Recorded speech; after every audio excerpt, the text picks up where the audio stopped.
बहू, तुमने सब्जी में अजवाइन क्यों डाल दिया? तुम जानती हो ना, मुझे इससे एलर्जी होती है। माफ कर दीजिए मम्मी जी, मुझे तो पता ही नहीं था। निधि, जल्दी से जाकर मम्मी के लिए पानी लेकर आओ। अरे नहीं नहीं जीजू, आंटी जी की एलर्जी पानी से नहीं बल्कि शहद से दूर हो जाएगी। 1 मिनट रुकिए। अंजलि दौड़ कर जाती है और शहद लेकर आती है। लेकिन तुम्हें इसके बारे में कैसे पता? बस ऐसे ही। आंटी जी ये लीजिए, जल्दी से 1 चम्मच शहद खा लीजिए। अब देखिए थोड़ी देर में आप ठीक हो जाएंगी। तुमने तो एक बार फिर से मम्मी जी की जान बचा ली अंजलि, वरना मैंने तो आज बहुत बड़ी गलती कर दी थी। थैंक यू अंजलि बेटा, तुम तो वाकई में बहुत अच्छी लड़की हो। सबकी मदद भी करती हो और तुम्हें तो कितनी अच्छी नॉलेज है कि एलर्जी होने पर क्या खाना चाहिए। वाकई में तुम बहुत इंटेलिजेंट लड़की हो Anjali. Thank you so much. कुछ दिनों के बाद, भाभी मुझे ऑफिस के लिए देर हो रही है। मेरी एक फाइल है, जरा आप उठाकर रख देना। मैं शाम को आकर आपसे वापस मांग लूंगा। और जरा ध्यान से रखना, बहुत इंपॉर्टेंट फाइल है। ठीक है अमित, मैं आपकी फाइल अच्छे से संभाल कर रखूंगी। अमित के जाने के बाद, देखो अंजलि, ये अमित के ऑफिस की एक बहुत इंपॉर्टेंट फाइल है। मैं जानबूझकर इसे कहीं पर छिपा दूंगी और तुम्हें बता दूंगी कि ये फाइल कहाँ रखी है। बस जैसे ही वो मुझसे फाइल ढूंढने के लिए कहेगा, तुम फाइल झटपट ढूंढ कर ले आना और उसे दे देना। वाह दीदी, मुझे इस घर की बहू बनाने के लिए आप कितनी मेहनत कर रही हैं। शाम के वक्त, भाभी मैंने आपको एक फाइल संभाल कर रखने को दी थी, प्लीज जरा वापस दे दीजिए ना। मुझे एक प्रेजेंटेशन बनाना है।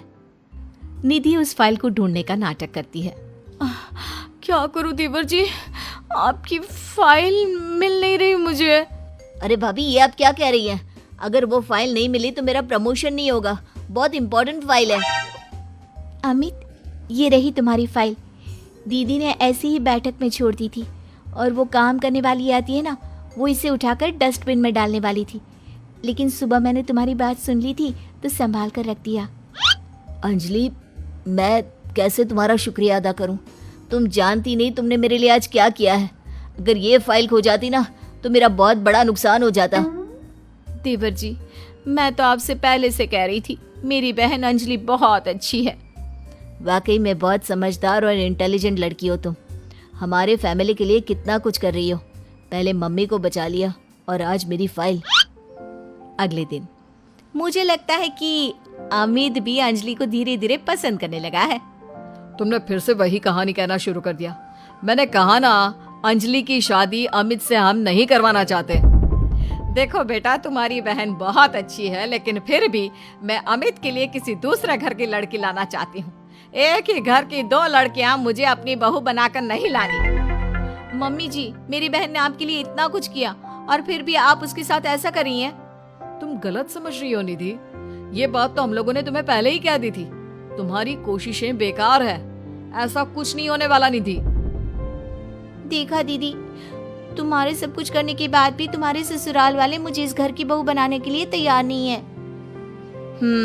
लगता है अब एक आखिरी खेल खेलना पड़ेगा और देखना, उसके बाद सब ठीक हो जाएगा।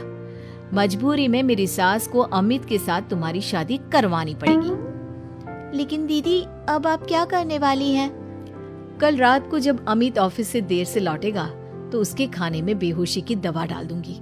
तुम चुपचाप उसके कमरे में उसके बेड पर जाकर लेट जाना। कुछ करने की जरूरत नहीं है, बाकी का सारा काम मैं संभालूंगी। निधि और अंजलि मिलकर अमित को फंसाने का प्लान बनाते हैं। दोनों अमित के खाने में बेहोशी की दवाई डाल देते हैं। भाभी, बड़े जोरों की भूख लगी है। दीदी तो सो गई है, आपके लिए खाना मैं लगा देती हूँ। हाँ हाँ बिल्कुल। वैसे रात काफी हो गई है, तुम सोई क्यों नहीं? मैं तुम्हारा इंतजार कर रही थी। सोचा तुम ऑफिस से लौट कर आओगी, खाना कौन देगा, बस इसीलिए। तुम कितनी अच्छी हो अंजलि, सबका कितना ख्याल रखती हो।